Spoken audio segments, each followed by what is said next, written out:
6,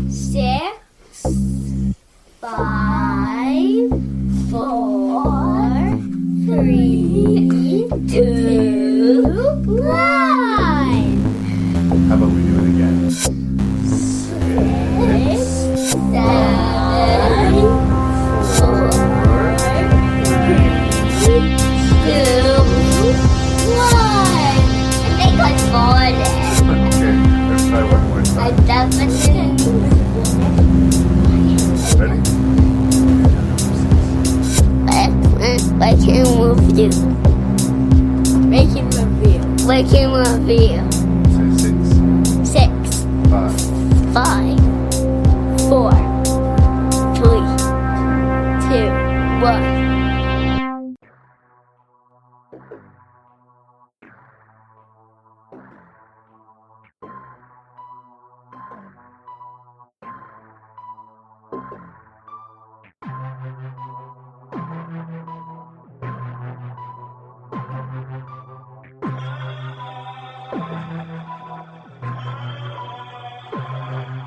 Hello and welcome to another fun-filled episode of Rank and Review. I am your host and random Canadian, Larry Parsons. And this episode, my guest Daniel Epler is going to help me talk about 6 action movies. We're doing Action Bloodlust number 2.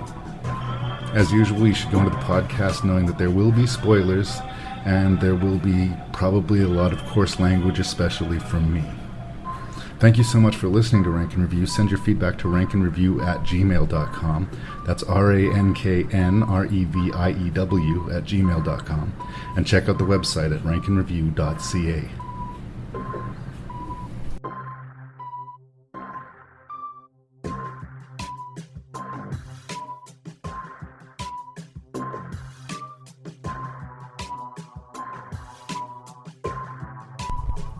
Okay, Mr. Daniel Epler is back on the show. It was a little over a year ago you were on Rank and Review, and we discussed some interesting sort of genre comedy type of horrors. But since you talk about horror movies all the time on your podcast, Cobwebs, a Gothic Horror Podcast, just a little plug there for you, you decided that you wanted to talk about something different this episode. You wanted to talk about action movies. Yes, I did. I love action movies, and I pretty rarely get the chance to podcast about them. So this is going to be a little bit different for me, so I hope it goes well. But I would probably consider action my second favorite film genre behind horror. I love action movies. I also very much enjoy action movies. I think that I might be guilty of grading them on a different bar than I tend to grade other movies, even like horror movies and like slashery silly movies. With action movies, you're going to find me being a little bit less picky about story. I can deal with a dumb action movie if I'm in the mood for a dumb action movie and the movie knows that it's a dumb action movie. I am more than willing to meet it halfway. But a lot of people, especially when they put their critic hats on, are going to, I'm going to talk about Blind Fury and I'm going to have anything positive to say about it. Well, yeah, kind of, sort of. What I guess I'm trying to say is that the audience for these movies is kind of specific. I mean, we do this the same way with horror movies, but even action, there's somehow different. Action movies get a bigger pass than others. Is there a reason for that? Do you think that's fair? Oh, I think that's completely fair, and I'm the same way. I always say we go to different kinds of movies for different things. And, if I go into a drama, yes, I need the dialogue to be really good. I need the story to be tight. I need it to all make sense. I need it to maybe get me in the heart or at least, really make me think. But with action movies, you don't need that stuff as much because you're getting a lot of other things. A lot of things that I love about action movies is I love the technical aspect of an action scene. Like, I like to see stunt work. A lot of stunt work is getting replaced by CGI in some cases in modern movies, which is a little bit less interesting to me. But I love to see human beings do insane things in front of a camera. Yeah. I love to see the choreography of a fight scene. We're going to talk about one movie that has shootouts that just have a car will explode, and that's not realistic, but that car blew up in front of a camera. Yeah. And that's pretty exciting to watch. So I love a cheesy action movie. You know, like I'll be totally honest. Like I'm even down for a Golan and Globus canon action movie from like the 1980s. I'm just a big fan of this stuff. I want them to be fun. I want the action scenes to be really kick-ass. And yes, like I would love to get good characters and good story. And I think we're going to talk about some movies that give you that. But action movies can give you a lot of other things too, you know, and you can grade them on a curve of like, yeah, you know what, I didn't really care that much about the story, but God, that fight scene was cool. Yeah. And I think that's okay. I think it's okay.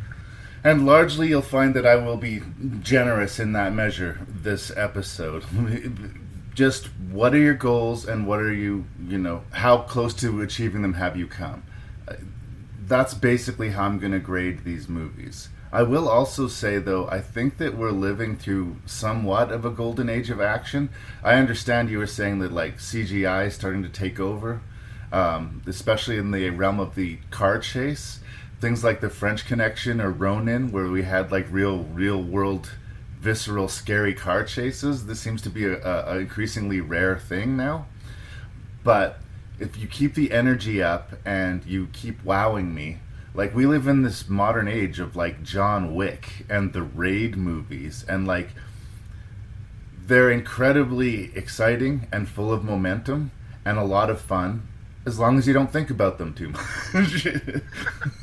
No, I'm kind of with you on where, like, action movies are coming back. You know, CGI is taking over a lot of, like, the more mainstream movies, but I've only recently started discovering the joys of direct-to-video action scene going on right now.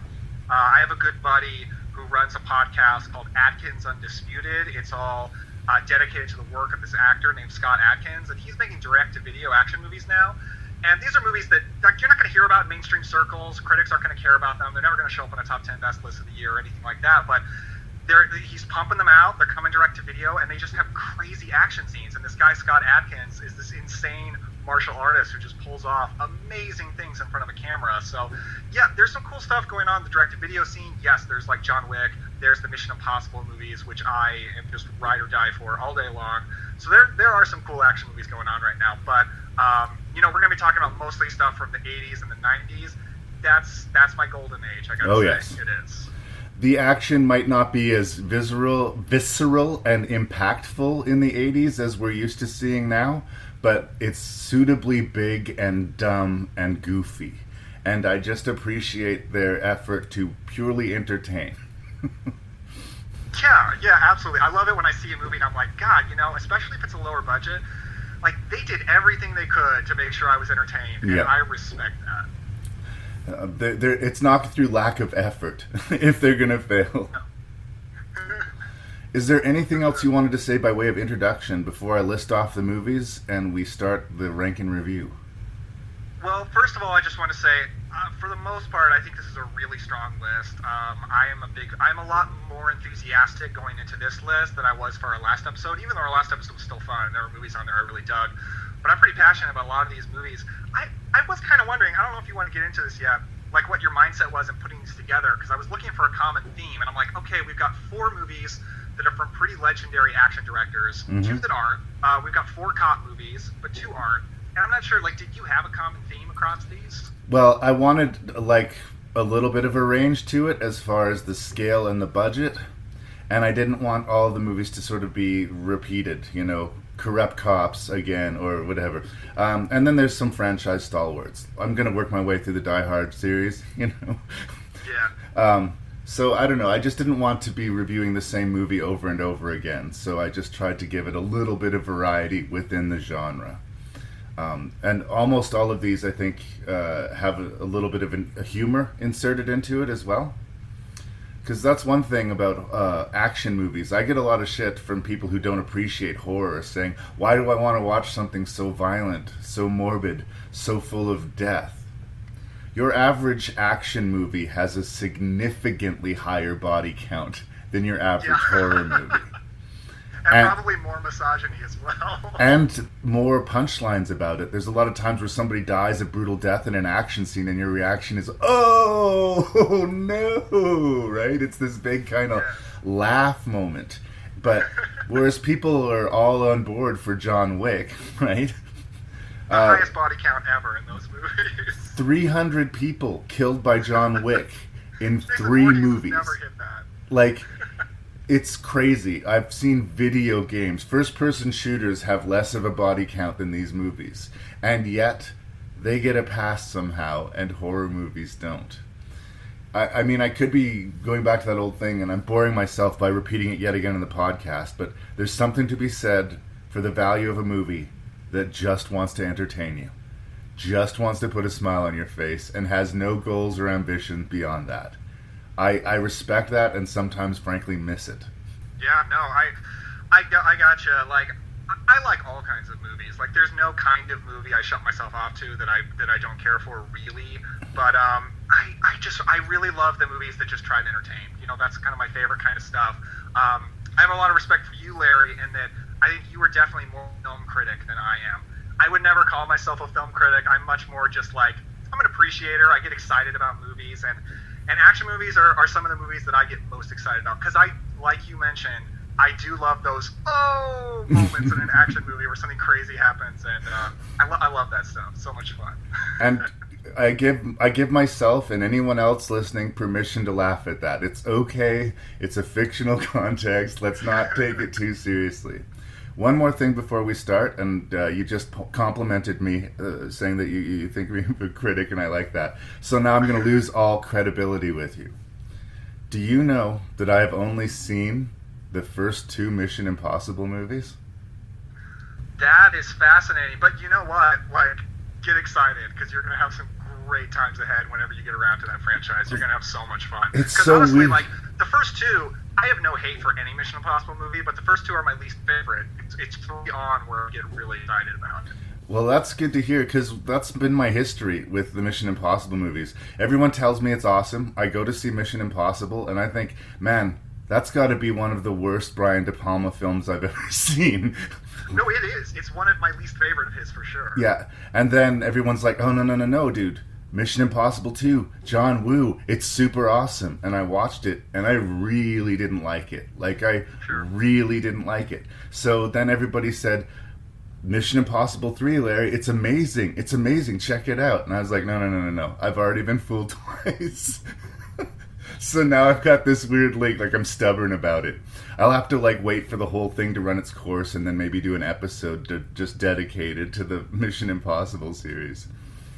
Well, there are 6 at this point. There you go. I'm saying. But they're not stopped. Aren't they doing one in space or some shit now? No, I think that's Fast and Furious, but they are making 2 more. I think they're making them like at the same time, and they're going to come out within a year of each other. You know, if movies ever come out again. Yeah. We'll see. Strange days. Well, I think we should list off these movies and get started. Thank you so much for being here, Daniel. Oh, absolutely. Thank you for having me. I really appreciate it. I love this show. Oh, thanks. We're going to review Bad Boys from popular but much maligned director Michael Bay. We're going to talk about the middle chapter of the Mariachi trilogy from Robert Rodriguez called Desperado. We're going to talk about a John Woo classic called Hard Boiled. We're going to talk about Die Hard 4, or is it A Good Day to Die Hard? Live Free or Die Or Hard. Live Free or Die Hard. Oh, you got to keep these straight. Then we have Blind Fury, starring the recently passed away Rutger Hauer. Really liked that dude. And we're going to finish up with the 90s spectacle that is Point Break. Thank you so much for being here. Let's do it. Please, you ain't even trying to compare body counts. Should I keep going all day? I'm out. Now, this case. We got 72 hours before the FBI and the DEA walk in here and shut us down. You know, you drive almost slow enough to drive Miss Daisy. This murder. And this witness. You ain't with the bad guys now. You with the cops.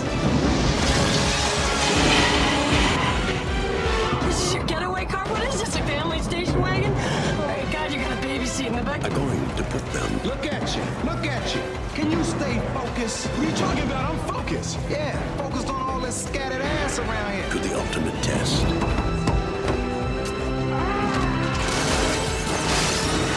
Columbia Pictures presents. Don't be alarmed, we're Negroes. Oh, man. No, that's too much bass in your voice. That scare white folks. Martin Lawrence. We were wondering if we can borrow some brown sugar. Will Smith. You see, you something wrong with you.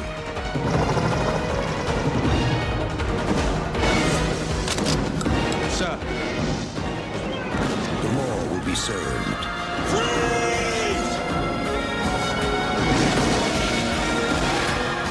Justice will be done. You forgot your boarding pass. Oh, shit. And boys will be boys. Bad boys. What you gonna do? Bad boys, what you gonna do? What you gonna do when they come for you? Michael Bay. Well, here's the thing. He's one of the most beloved / despised directors that we have going right now. And you know what? I understand both ends of the argument. I sincerely do. I have not been a big fan of the Transformers franchise, which has been the bulk of his career for the last 10 years or so.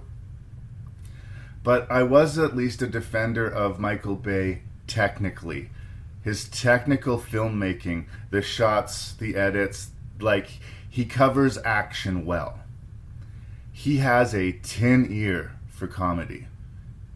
I don't think his sense of humor and my sense of humor are at all the same.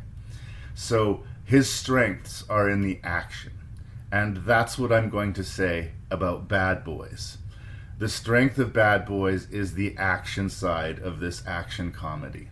I think that when the heist is taking place, a bunch of crooked cops are stealing evidence from the police, and there's a visceral moment of action happening. While that's going on, it works for me. But the interplay between Martin Lawrence and Will Smith and sort of the wacky humor aspects, or, oh no, she thinks Will Smith is gay humor, Martin Lawrence wanting to get laid by his wife, like, the humor in the movie I find largely dismissible. The action I do not. But I think that this is one of the better pieces of evidence, and he's made many of them, that Michael Bay is really good at making pretty images. In a way, I get that he established himself in advertising and in music videos, because I think maybe those genres are most suited to his skill set. One of the biggest problems his later movies have is bloat. They get to 2.5 to 3 hours long. Bad Boys doesn't have this problem. It stays nice and tight and efficient, and it knows what it is, to its credit. Am I enthusiastic about Bad Boys? No. But do I think it's going to rank particularly high on this list? No. Would I tell someone, don't watch Bad Boys? No, I would not. I'm not enthusiastic, but my thumbs are up. That's where I start with Bad Boys. Right on. So there were 4 movies on this list that I rewatched and 2 that I saw for the first time. And Bad Boys was one that I watched for the first time. And I will tell you, I enjoyed Bad Boys so much, and I was so high on it, that it sent me on a Michael Bay binge watch. Okay. Movies.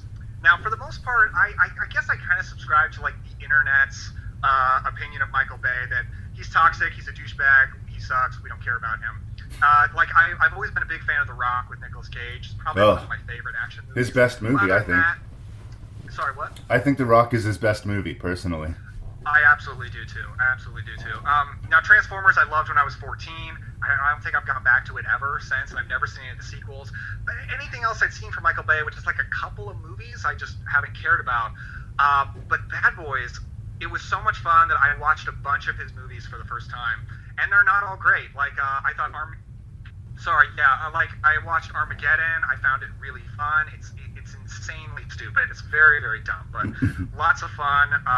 Pearl Harbor, mostly didn't work for me, but God, is that a visually beautiful movie. And I've just, all this point to say is that I've gained a real appreciation for Michael Bay. But honestly, one of the reasons that I appreciate him is I find all of the ways that he is toxic fascinating.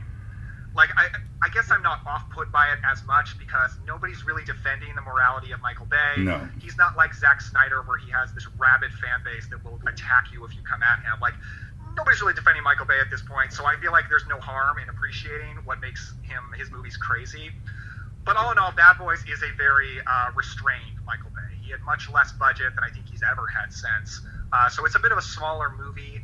I think the comedy is probably the best in this movie out of his movies. Like, I watched Bad Boys 2, and Bad Boys 2 is like the most vile, repellent thing morally Hateful. that you've maybe ever seen. It's such a hateful movie. It's so much more so than Bad Boys. So Bad Boys just seems completely tame by comparison. Will Smith and Martin Lawrence, I like their chemistry. I just think on screen together, they're just really great. I know they ad-libbed a lot of the dialogue, which is probably one of the reasons that the dialogue mostly works for me. It's silly and it's over the top, and you the gate and my movies, and it goes throughout his movies for some reason. But yeah, the mistaken identity thing with Téa Leoni, it doesn't really make sense. There's not a good reason to do it, but it's funny. I enjoy it. Will Smith really becomes an action star in this movie, which is cool. I think this was his first action movie, and he really, really shines. He's very unlikable in Bad Boys 2, but in Bad Boys, I think he's a very likable character. It's a very cliched buddy cop movie. I just think it deals with the cliches very well, very entertaining. Like all Michael Bay's are, it's a beautiful looking film. And because it's like a buddy cop comedy, you just don't really expect the level of action in this. And the level of action is spectacular. Like, I think the third act is amazing. Like, ever since when Téa Leoni finds out mistaken identity thing and she leaves, and then the bad guys are in the lobby, from that point on to the end, it is just an epic action extravaganza. So I really like Bad Boys. I'm a big fan of this one. Look, fair enough. I mean, I rank it higher in the tier of Michael Bay movies. I mean, as much as I sounded like a Michael Bay apologist, I think, if I'm honest, I've probably given bad reviews to more of his movies than positive. And Bad Boys does get a thumbs up review. It's a little bit guilty. I think that the odd couple dynamic that they're playing with is a very familiar one.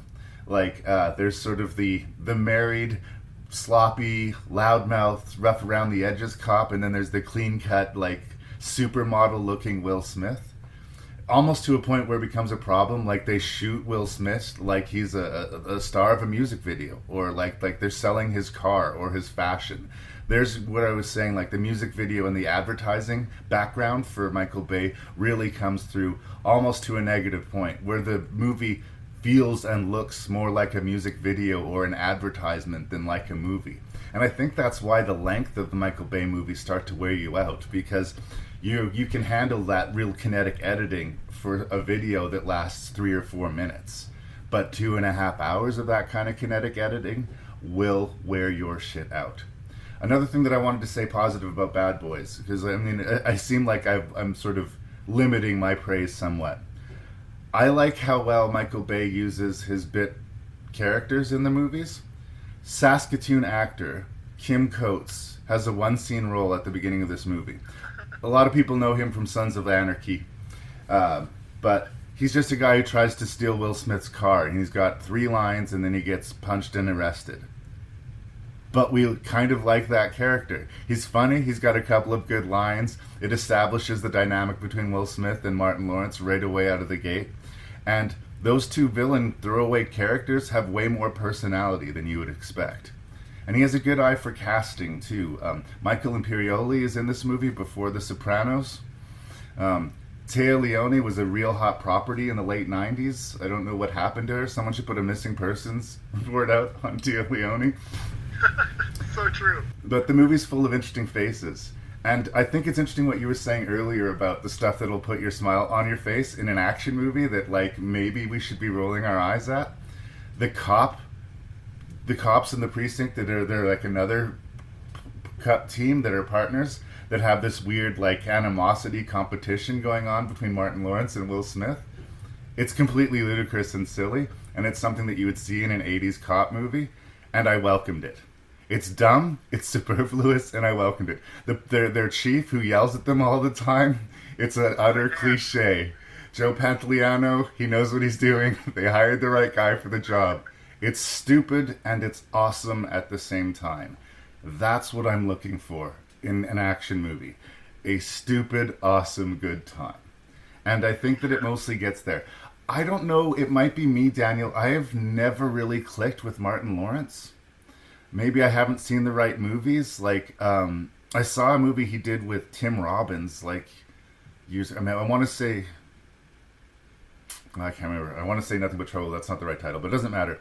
I've seen him in a few things. I haven't seen Big Mama's House, but that movie didn't really feel like it was for me. But I don't know. I didn't connect with the Martin Lawrence character.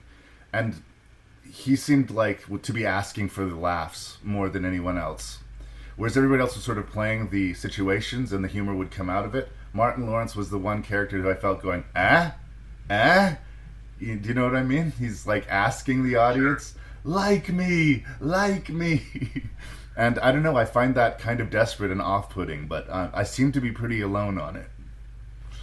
Well, my Martin Lawrence knowledge begins with Bad Boys and ends with Bad Boys 2. There you go. So I can't speak to his comedy. But I like him in this movie. I think, again, like you said, he's a very cliched character. He is the sort of put-upon detective who's not the cool one, and he's the one that's married, and he's always complaining about not getting quote-unquote quality time with his wife, and there's this long joke that he's real backed up sexually, essentially. So it's very cliched, but I didn't have the same idea as you, to where like I felt like he was begging for the laughs. It worked for me. I think I agree with you. I think Michael Bay does have a good eye for casting. I mean, one, in this movie he makes Will Smith an action star. The very next year he makes Nicolas Cage an action star. Yeah. I got the Rock's performed in Meaning Game, so I don't know that he quite gets the credit for that he deserves. But yeah, I really like the actors in this movie. I really like Téa Leoni. I think of all of the female characters in Michael Bay movies, Téa Leoni is sort of the most able to defy Michael Bay and make her character a character and not just there to be hot. So I think she's maybe the best female character in a Michael Bay movie. I think she's really fun in it. She'll find a way to be strong in spite of everything that's going on around her. Yeah. I mean, the only other female character that jumps to mind in a Michael Bay movie, honestly, at all, is like Kate Beckinsale in Pearl Harbor, and that's not going to win anybody over. Like, he doesn't do strong female characters. She's so beautiful, though. She's a beautiful actress. I would never say otherwise, but that movie is hot garbage. I really did not like Pearl Harbor that much. I understand. Great action sequence in the actual Pearl Harbor event. It's well handled, but everything around it makes my teeth hurt. Like, this is an American tragedy. It's weird that we're dealing with this like it's cool. Yeah, you know? Agreed. He was the wrong guy for that movie. They wanted him to make Titanic, and he should be making movies like Bad Boys. Exactly. If I had advice I do, not that he would hear it, but if I could give advice to Michael Bay, I would say chop down that running time.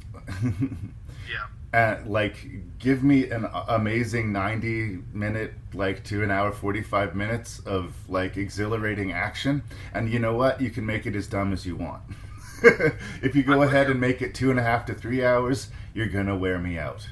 Bad Boys did not wear me out. I enjoyed it well enough.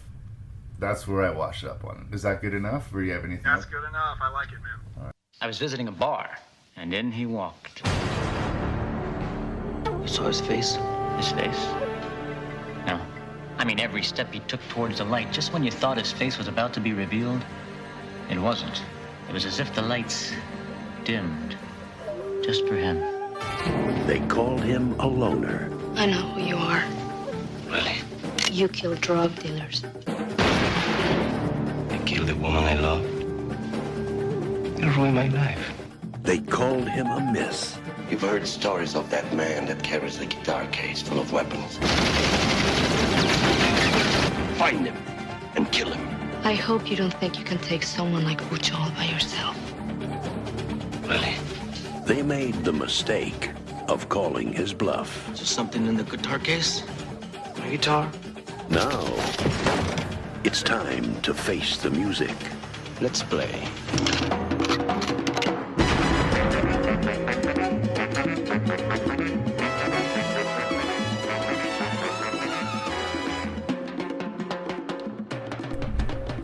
So, I revisited Desperado just earlier this week to prepare for the show, obviously. And the Mariachi trilogy, which consists of El Mariachi, Desperado, and Once Upon a Time in Mexico, all written and directed by Robert Rodriguez, was something that at least once upon a time I held in high esteem. I still really enjoy them, I still really like them, and I'm going to give this movie a guilty pleasure thumbs up review. But they're just not the movies that I remember them being when I was younger. I like them, I enjoy them, they are dumb fun, but they're not amazing. I think there was a time where I would say that Desperado was amazing. The other thing that kind of got me in the feels watching this is how young everybody is in this movie. Steve Buscemi is young in this movie. Danny Trejo is young in this movie. The extended cameo from Quentin Tarantino seems so young in this movie. So a lot of the stuff that affected my emotional reaction didn't have a lot to do with the movie itself. The one thing negatively that ranks true today that did from 1995 and still do here is something that I've called shenanigans on in the podcast in the past. If you're going to make a reveal in the movie that the big bad is our protagonist's brother, if you're going to go that obvious and Shakespearean with it, you're going to have to earn it. And a big slight against Desperado for me is that it doesn't earn that shit at all. What it does have is amazing energy, a dark, mean-spirited, but undeniably fun sense of humor, and the action sequences are off the fucking hook. The movie is essentially stupid. It is. It's an empty, very mamby-pamby revenge film. And it's almost basically a remake of El Mariachi more than it is a sequel. Antonio Banderas is a mariachi player, but he's got a tragic past. His family was taken from him, his hands were badly injured, so he couldn't play the guitar the way he used to, and he's on a mission of bloody revenge, and he's looking for Boudreaux, who we eventually find out is his brother. I have a dumb, stupid smile on my face while I'm watching the movie. And there's a few times where I just shake my head and say, wow, you guys really went there. But I can't not enjoy Desperado. I see flaws all over the place. There's a sex scene between Antonio Banderas and Salma Hayek, which I think is unintentionally howlingly hilarious. I think it's one of the funniest sex scenes I've ever seen in just this over-the-top nature. And let me just say for the record, Salma Hayek is a goddess, okay? At the risk of sounding like a heterosexual male, she is an amazingly beautiful person. And she is purely eye candy to have sex with and be rescued in this movie. It's pretty unapologetic in her role. But, I don't know, she brings something to it. And Antonio Banderas, who is an actor I have a hard time reading because of his schizophrenic levels of quality. Sometimes I think Antonio Banderas is really good, and sometimes I feel like he's a blank slate. I think he absolutely does the job here. I'm a believer in Banderas in this particular movie. But in the end, it's kind of a mixed bag after all of that. I have a nostalgic attachment to it, and sort of like Bad Boys, I see the good qualities and I see the bad qualities, but I'm going to let the good qualities rule the day. It's a thumbs up review for Desperado, but I acknowledge it's a deeply silly movie. I consider Desperado kind of an Evil Dead 2 sequel. Yeah. Where, it works as a sequel technically, it does, but it does function more as a remake because now the director has a bigger budget and wants to do the same thing but on a grander scale. I actually watched El Mariachi for the first time preparing for this, and it was good. It was impressive what he's able to do, but Desperado was like a breath of fresh air. It was it's like a real movie with a budget and with actors. So I definitely like Desperado better. So Desperado is one of all these movies I was maybe the most worried about not having things to say about, because the prevailing attribute of this movie is that it is cool. Yeah. Desperado is cool. That is what it is most interested in being. That is what it's trying to be, basically at every frame. Antonio Banderas, I like Antonio Banderas a lot, but I I'm not super interested in his character of the mariachi in this movie because his character is cool.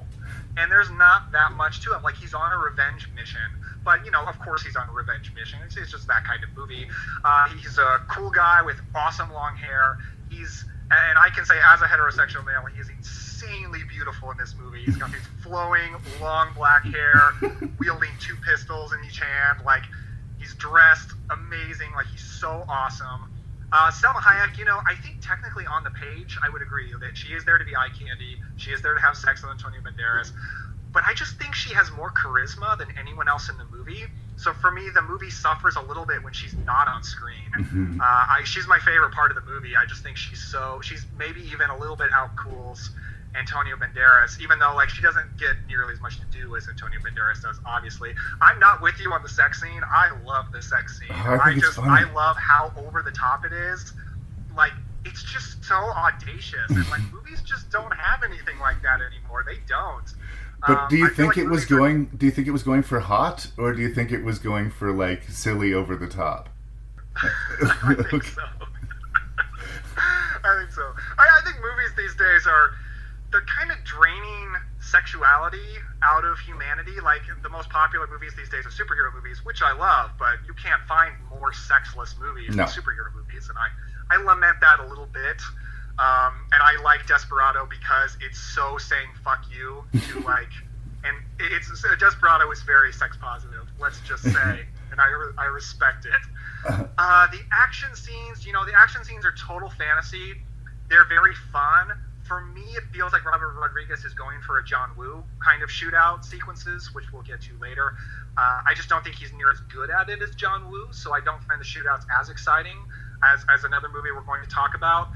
But it is kind of like Michael Bay movies. It's just peppered with a lot of entertaining shit. I mean, it's got Steve Buscemi telling the story at the beginning. Steve Buscemi is super entertaining, and that sequence is great. It's got Quentin Tarantino as an actor telling a joke that... Not that funny. I think it's funny. I just love Tarantino doing it, and I just love how he delivers it. I'm a big Tarantino guy, though, huge. So just seeing him in a movie just makes me happy. So that sequence I enjoyed. You know, watching all these movies, I was thinking about, like, well, who are the standout villains? I think we're going to talk about a lot of generic villains. Yeah. Bad Boys didn't even mention it. It has a very generic villain. This movie, it's, I believe you pronounce it as Joaquin de Almeida, and this guy plays the exact same character in every movie. In Clear and Present Danger, in Fast 5, in this, he is always the Spanish or Mexican villain. He's always giving the exact same performance. And it's always boring. So he doesn't work for me as a villain. And no, the reveal, just like you said, does not work for me either. It's not earned at all. See, the story of this movie I'm just not that interested in. But it's cool. And is it entertaining? It's absolutely entertaining. I cannot deny that. And in 1995, it was the coolest. Like, oh, hell yeah. Like, Tarantino was red hot off of Pulp Fiction, and Rodriguez was being ushered into Hollywood.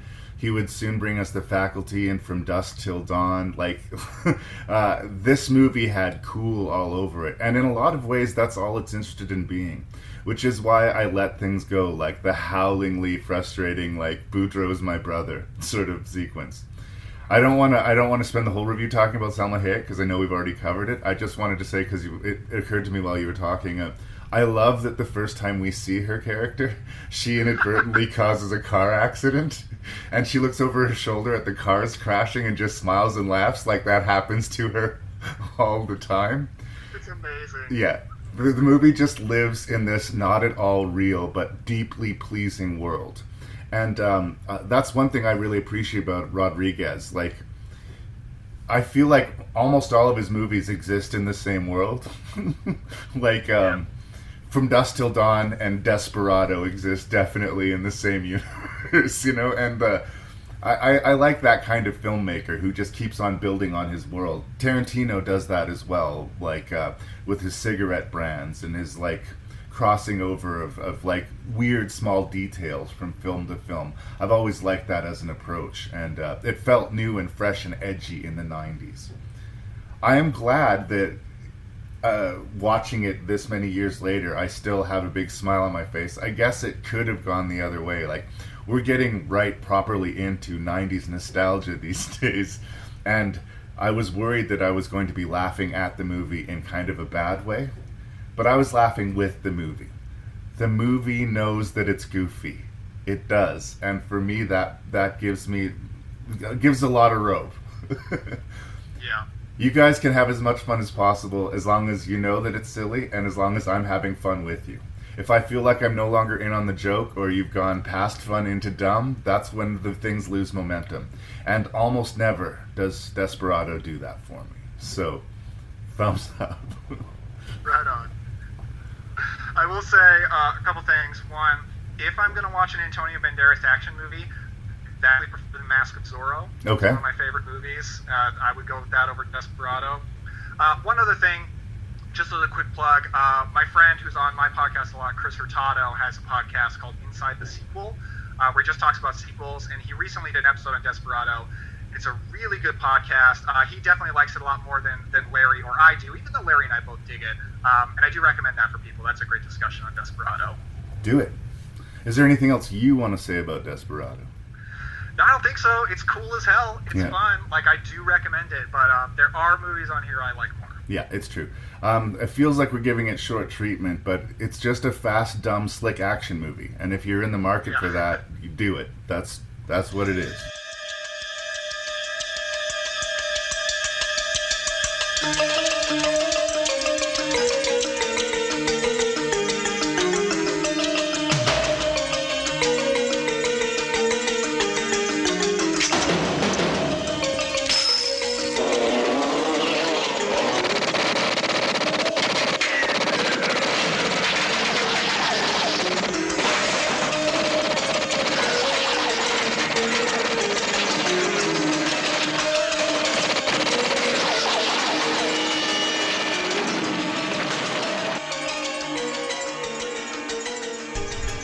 I have very pleasant memories of going to the university theater that we had here in Saskatoon called Place Riel in the early to mid 90s.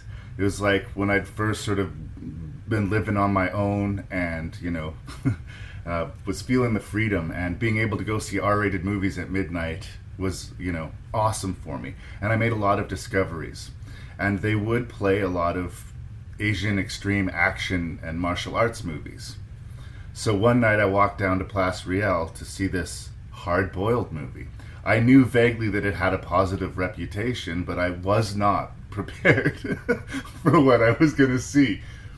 If you're familiar with John Woo, I guess one could say that Hard-Boiled is kind of ho-hum in its approach to the John Woo aesthetic, There's a good character who's kind of got a heavy, dark, violent edge to him, and a bad character who's got a secret good side, and they're two sides of the same coin.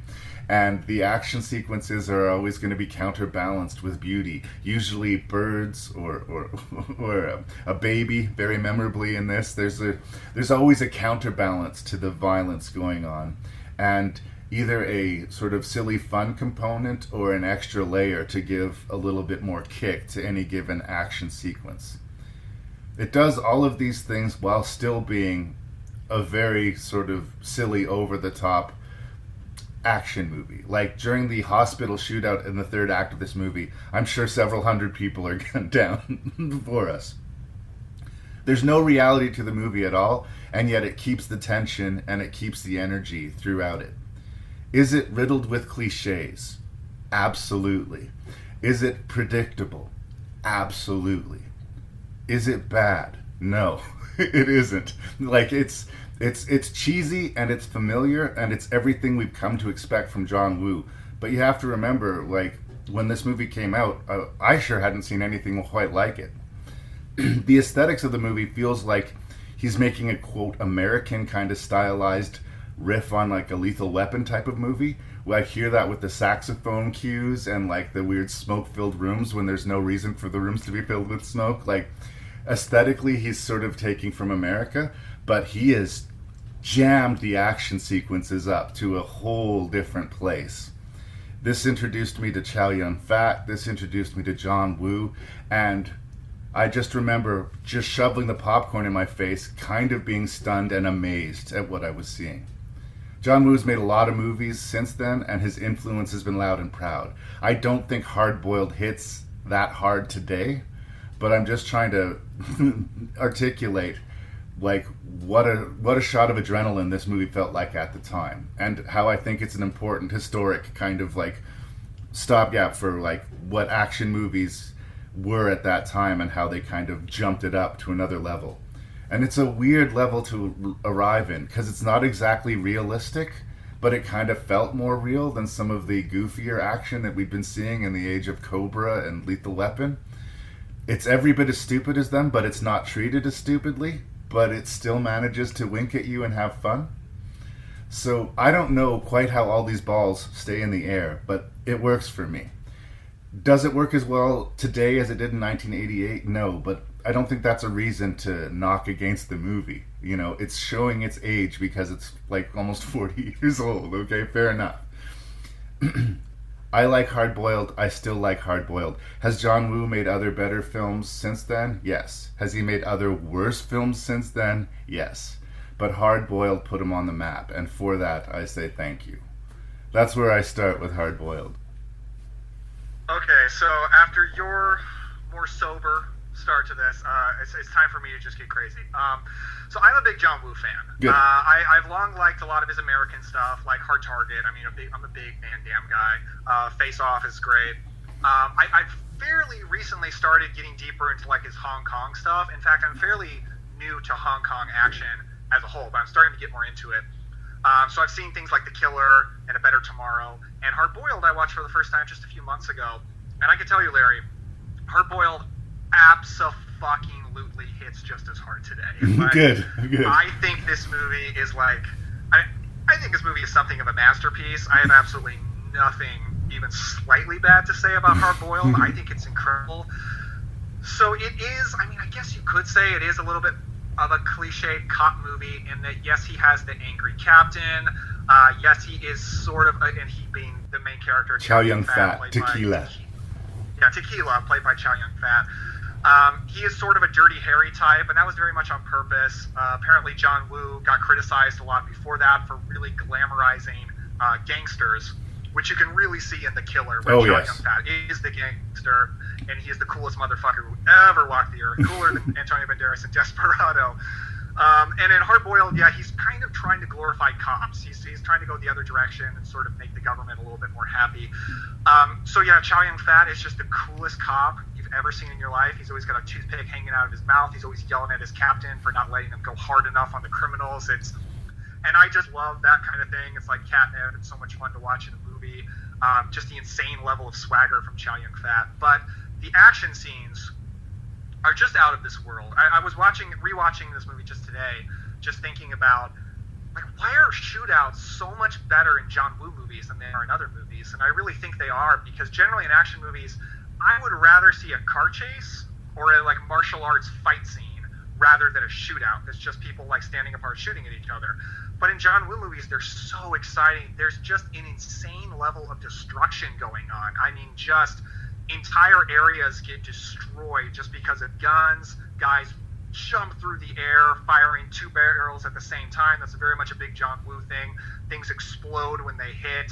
There's a lot of slow motion. Generally, there's a lot of doves. Certainly in The Killer, I don't know that there's doves in Hard Boiled. Not that I remember. In the opening shootout, there's a lot of birds in cages. There's still some of that. Right. Yeah, some of that imagery still remains.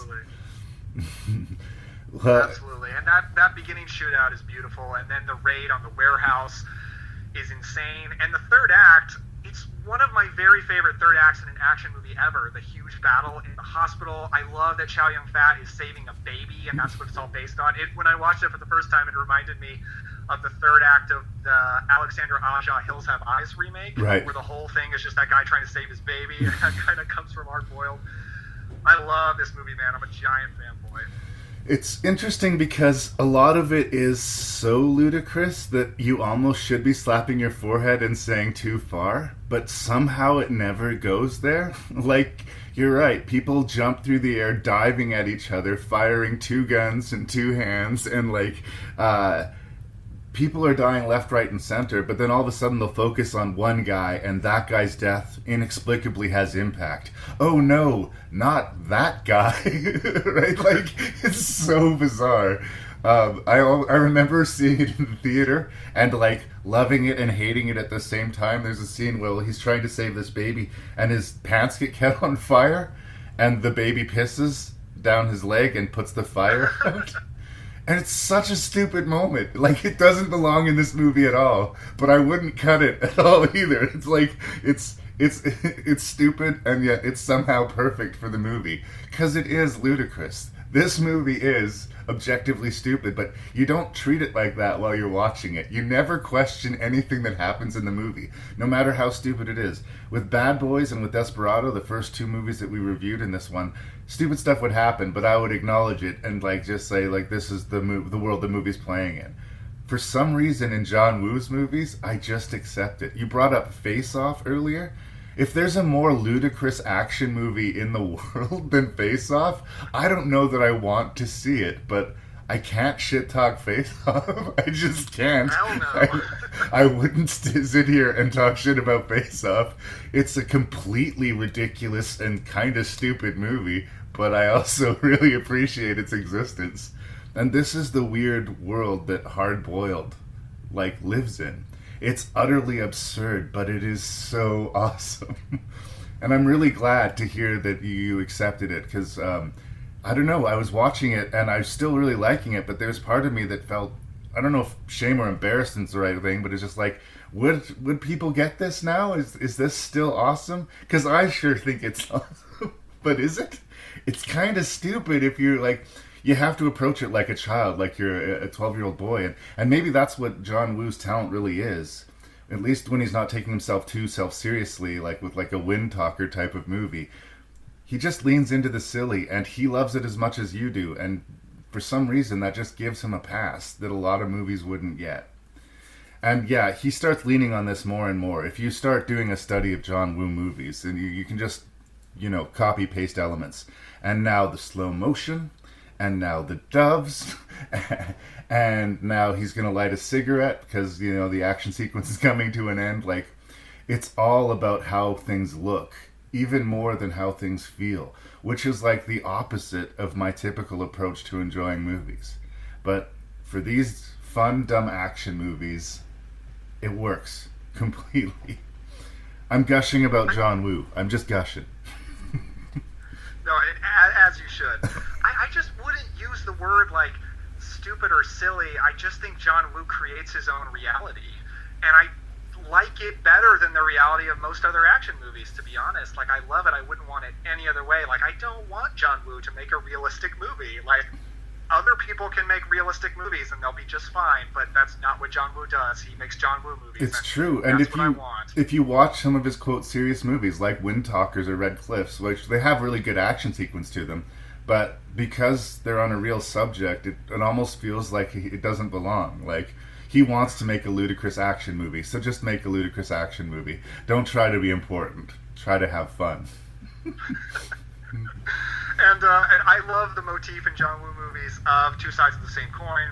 It's definitely at its peak in The Killer, where it's so epic and emotional.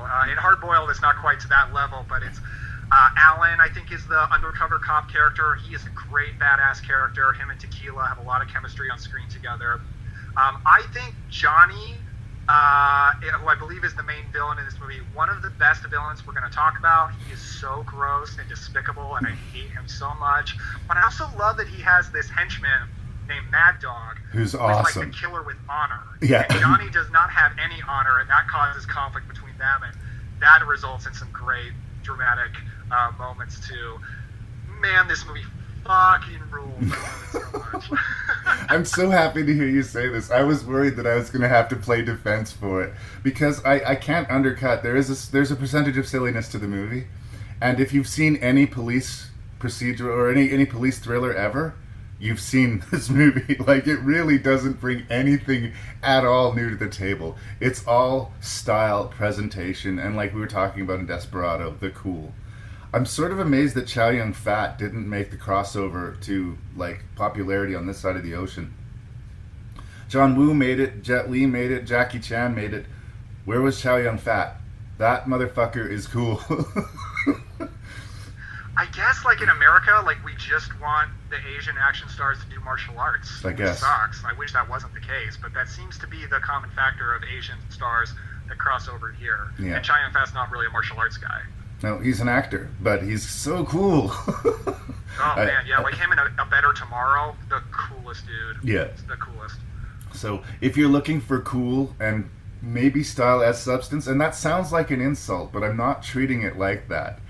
Like, typically I say style as substance movies don't work for me. John Woo is such a good filmmaker that his style as substance movies totally work for me. He's the exception to the rule. So, to me, that made this movie special. And do you know how it is? Like, this was my first John Woo movie. Like, it was my first Asian extreme action movie, and it hit my sweet spot. This and Drunken Master 2, I swear I saw within a week of each other for the first time, and they kind of changed my world. They kind of like, holy shit. I thought that I'd seen action before, but I guess I hadn't. So I think I've significantly gushed enough about Hard Boiled. Is there anything else you want to say? Just that I wish it was more easy for people to see. It's not streaming on any platforms, but man, if you can somehow get a hold of it, get a hold of it. Watch Hard Boiled. Do it.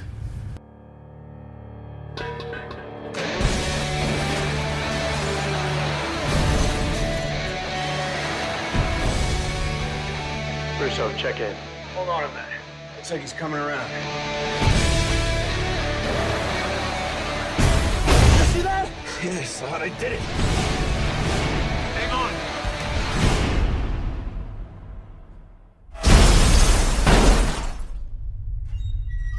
Officer McLean, I need you to behave.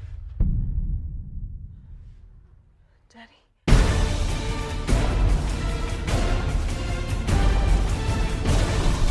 What are you gonna do? I'm gonna go kill this guy and get my daughter. Or go get my daughter and kill this guy. Or kill all of them.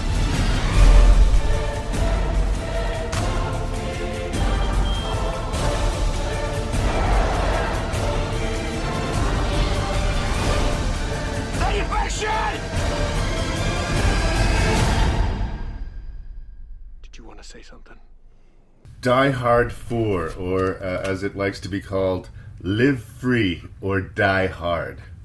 There was a large gap between the third and fourth Die Hard, and Bruce Willis was getting old, and certainly his passion for acting seemed to be waning. He was clearly past his best before date. Between that and this being the first ever Die Hard movie to be rated PG, a lot of people kind of went in shields up. Almost it felt like wanting to not like Die Hard 4.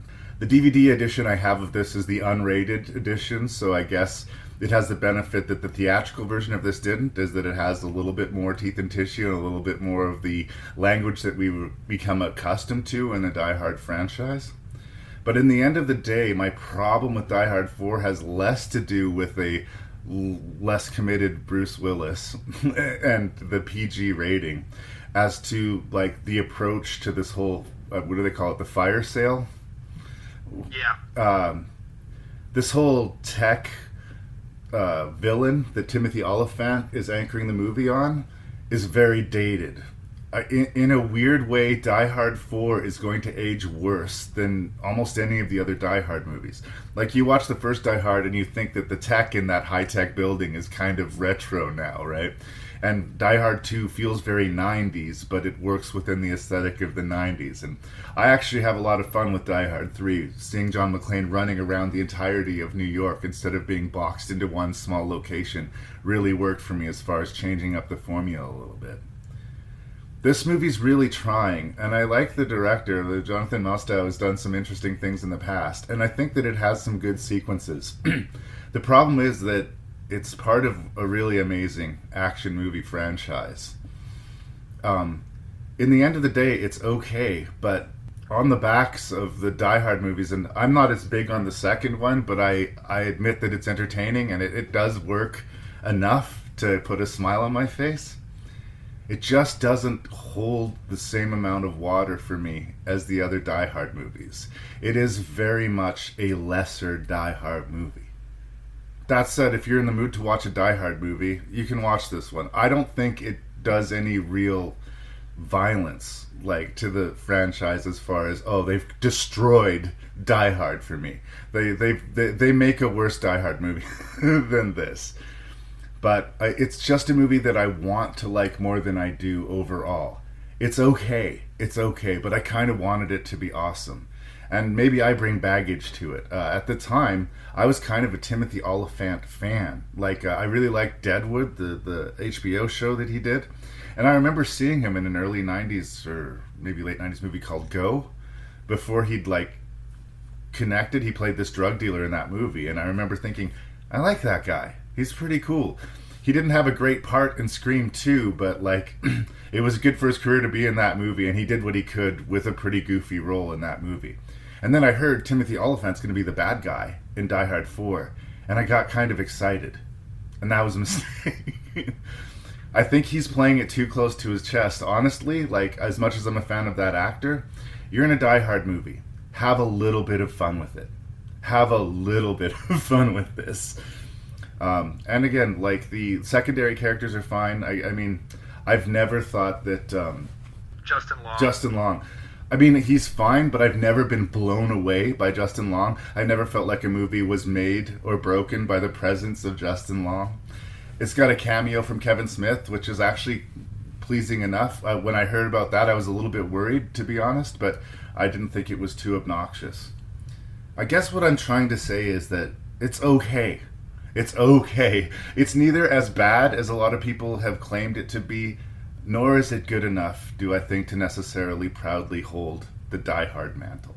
So I'm kind of right down the middle on Die Hard 4.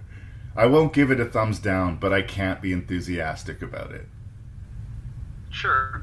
Yeah, okay, so this is for all the people listening who are like, who is this guy on this podcast? He just likes every action movie. Like, is he objective at all? I do not like Live Free or Die Hard. Okay. I really don't like this movie. I saw this movie back in theaters in 2007.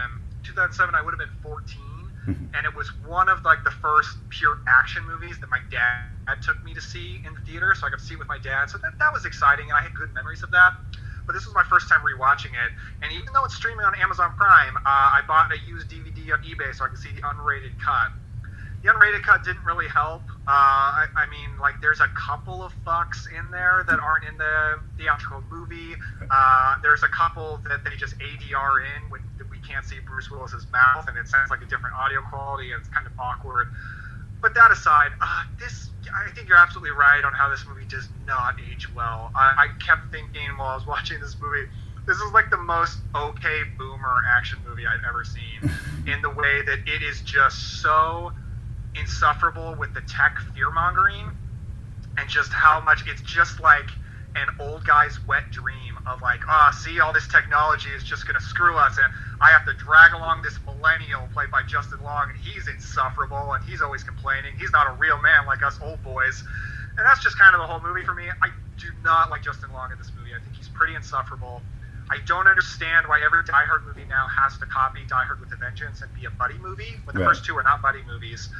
But even if it has to be a buddy movie, my God, you have Mary Elizabeth Winstead in this movie as his daughter. And, like, for anyone who's seen Scott Pilgrim vs. the World, 10 Cloverfield Lane, even Birds of Prey, she's awesome. And, like, she would have been so much better to be the person running around the city with Bruce Willis than Justin Long. I think my favorite Justin Long is just in Drag Me to Hell, where he's fine as the concerned boyfriend, but other than that, I'm not really a big fan of him. Oh, that's the thing. So he's fine. He's just fine.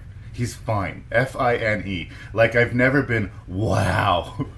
Like, or there's never been a role that Justin Long played where I can't imagine anyone else would play the part.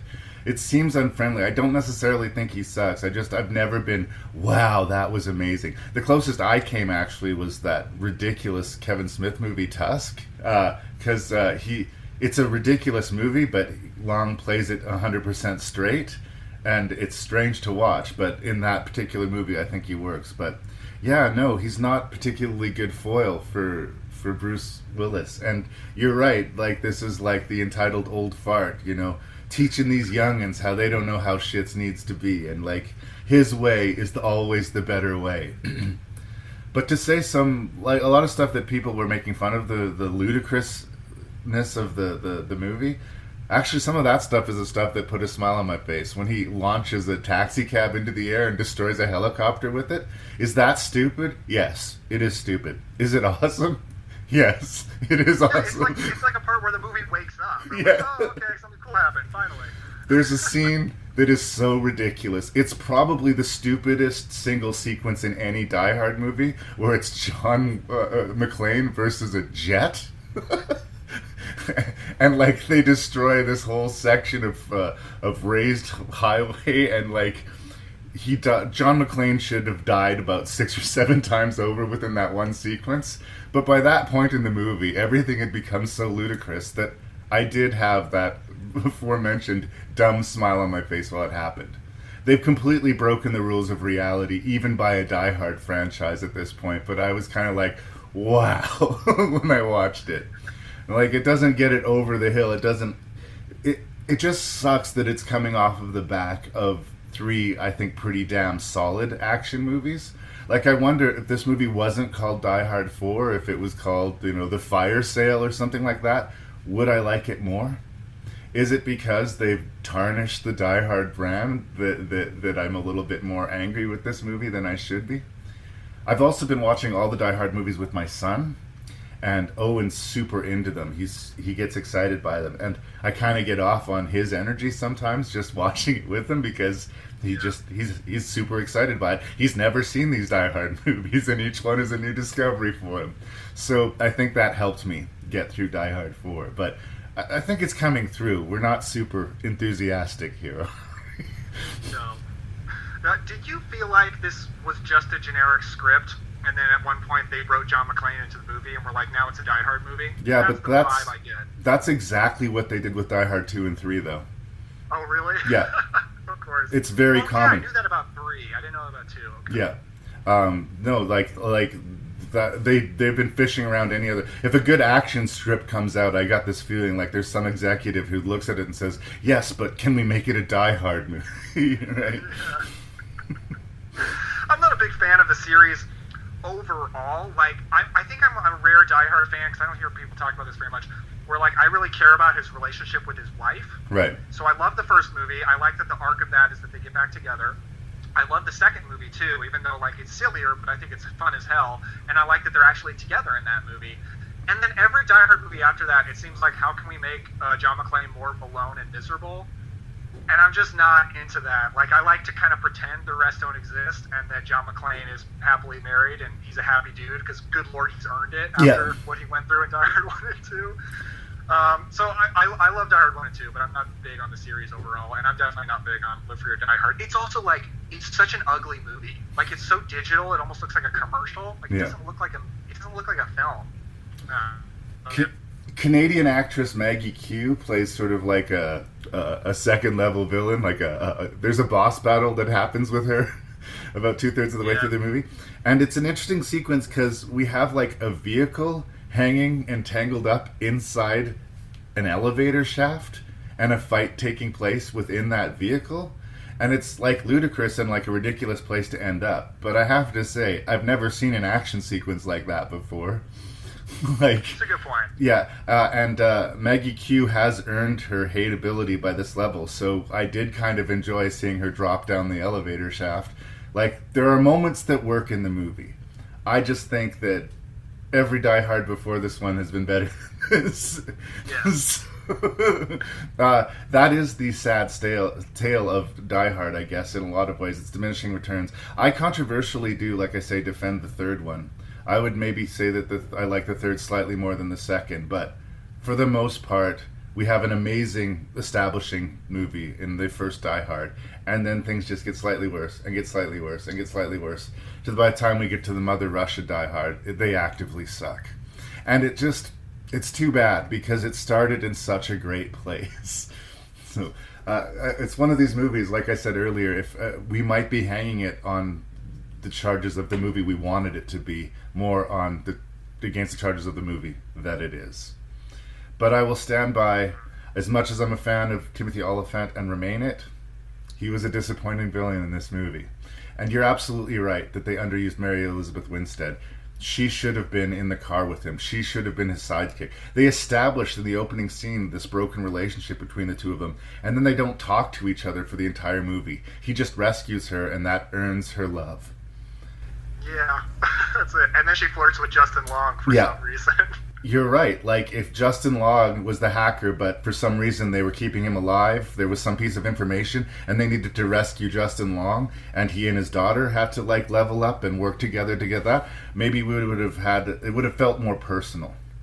Yeah. But it's a thing with action movies, and I think you'll see it with John Wick, and you'll see it in the Lethal Weapon movies, is that it's usually better for the script and the story and the energy of the movie if our hero is suffering.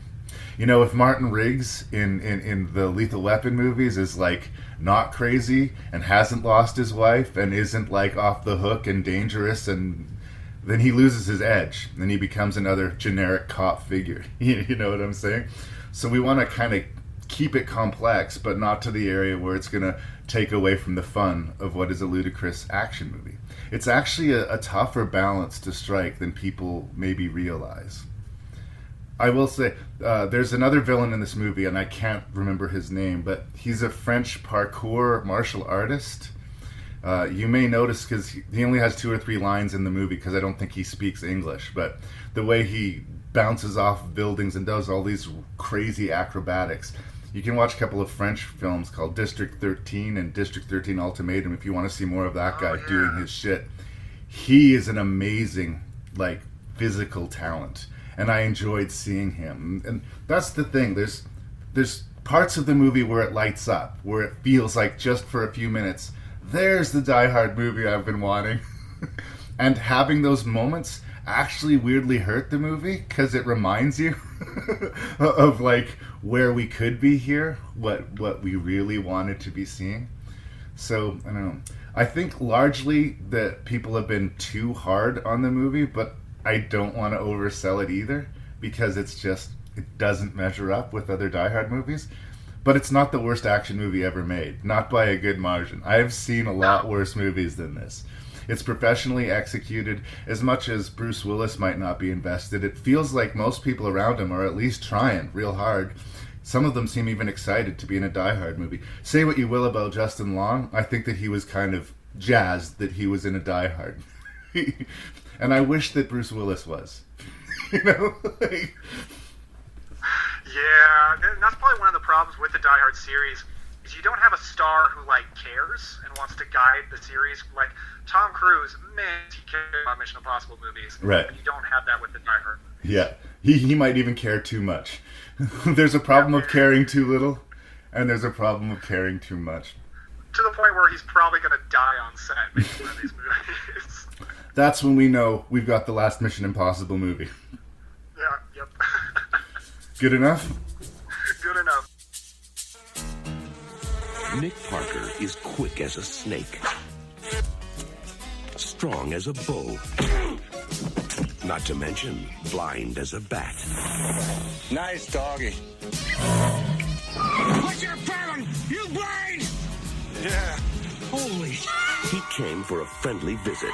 Step aside, blind man. But his timing was a little off. Now, a young boy wants his guidance. Did you ever cry? The strong man is never afraid to cry. They've got him, don't they? Where's my son? He's here. He's fine. And the boy's father needs his help. Now, if you want to keep him that way... Unreasonable men make life so difficult. Shoot! The blind Zorro. If you can't handle it, get me somebody that can. Get me Bruce Lee. Bruce Lee is dead. Then get his brother. Rutger Hauer. I also do circumcision. Blind Fury. So when I first moved to Saskatoon, Saskatchewan, I think I was like 12 or 13 years old, and I was not happy about it. I was being uprooted from, like, my comfortable little small town life in Alberta, and I didn't want to come here. And I think my parents could tell that, and they also knew that I was a movie crazy person. So they got Super Channel. We got this pay subscription movie channel. It's a Canadian version of I'm sure you have something like it in the United States. And for some reason, when we first got it, I watched it all of the time because I was so excited about it. They played this Rutger Hauer movie called Blind Fury, like, all of the time. Like, it seemed like 4 or 5 times a week Blind Fury was going to make this cycle. And it was one of these movies, like, I was young. I was, like, just into starting my teens. And I just kept watching it, and kept watching it, and kept watching it. And the way I felt about it then is absolutely the way I feel about it now. It's like, it's not exactly great. It's not exactly amazing. They're taking this Zatoichi, the blind swordsman sort of storyline, which is a very epic franchise overseas, and they're, you know, doing an American white guy version of it. So, right on its face, it seems like a little bit cringy, but like, okay, let's see, what are we going to do with it? It's strange because it's got this buddy dynamic between the blind swordsman and this little kid that he's rescued. His little kid's mom's been assassinated, and he's trying to get this kid to his dad, who's an old war buddy. And it's a paint-by-numbers movie. Like, just by my description, I feel like anybody who's watched any action movie would basically be able to tell me the beats that play out in this movie and probably not be wrong about it. I also think that the little kid, who's like got an awful lot of screen time and is the, quote, emotional heart of the movie, as much as I don't like to be hard on child actors, not that strong of an actor. It's all about Rutger Hauer, and it's all about these supporting roles and these action sequences. Philip Noyce is the director. He did that Harrison Ford Patriot Games action movie and Clear and Present Danger, and he went on to bigger, better things. The thing is, I understand how someone would watch this movie and say, you know, this movie is just way better than it has any business being. It's not exactly, like, awesome or anything like that, but it just somehow works more than it should for me. Now, again, this is a movie that I watched a hell of a lot when I was young and impressionable, and I understand that it might be personal to me. It also has the ping-ponging aesthetic, is that it feels like it's a PG movie. It feels like it's this buddy bonding comedy between Rutger Hauer and this little kid, but the darkness in the movie kind of weighs everything down so that it wouldn't be fun for kids. Like, this kid's mom gets killed in front of him, and, like, there is actually pretty substantial violence in it. And these actors, Terry O'Quinn, at the time, maybe not such a hot name, but a really solid supporting actor. Canadian actor Randall Tex Cobb, who used to do a lot of heavy support roles in action movies of the era. He's a pretty fun villain in this movie. Yes, it feels a little bit kid-friendly, even though it isn't. And yes, it feels a little bit made for TV, even though it isn't. But I've got this guilty affection for the movie. I know it's not amazing, but I kind of like it, Daniel. I kind of like it. So this is where I'm starting with Blind Fury. I have no credibility as a critic. Man, get rid of that guilt. Who cares about your credibility? Blind Fury is a lot of fun. Yay. I watched this movie for the first time for this, and you know, I kind of set up at the beginning talking about my love for action movies that I love a cheesy 80s action movie, like I do. Like, I even love the stuff from Canon. I love the Canon Ninja trilogy with Sho Kosugi. And by the way, Sho Kosugi is in this movie. So this movie's just kind of in my comfort sweet spot, you know? Like, it's just really, really fun. And you're right that it just has a lot of great talent as far as the actors. You know, Rutger Hauer is fantastic. If you don't know how great Rutger Hauer is, like, you just watch Blade Runner. He's amazing.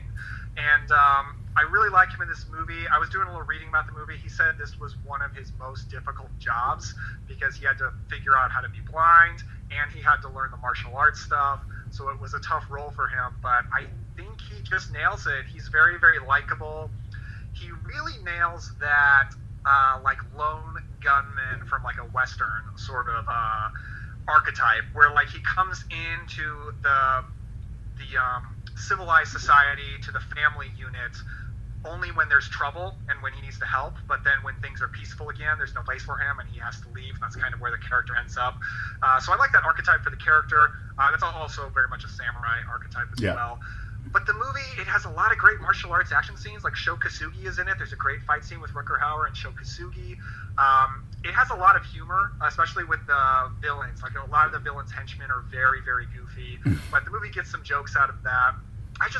It kind of cracked me up when I was thinking, well, Stan Lee created this science fiction origin story for Daredevil, to where it's some kind of radioactive thing that gives him these powers. But Rutger Hauer essentially has the same powers, but it's just he learned it in Vietnam. Yeah. Apparently, Vietnamese people have this power because they're not white, I guess, and they can teach white people superpowers. It is silly, but it's got a lot of great talent. The director obviously knows what he's doing. He did do those 2 Harrison Ford, Jack Ryan movies, like you mentioned, and it's just super fun. I take the hell out of it, man. Sometimes fun is enough. I will say that if you're a person who knows somebody who is blind or takes that kind of treatment of people who have a disability seriously, there will be stuff to find in this movie that will rub you the wrong way. Because, he's an amazing swordsman and he can hear the moves and the swing of the other person's sword quick enough to block and parry. But, earlier in the movie, there's these goofy jokes of him, stepping over a crocodile and saying, "Good doggy," right? And I think, it's when the movie's trying to be funny and failing is the movie when it kind of gets a little bit embarrassing and cringy for me at times. But I will continue your praise of Rutger Hauer. He feels even though everybody knows who he is and everybody, has some level of appreciation for Rutger Hauer, he never got properly recognized as far as I'm concerned.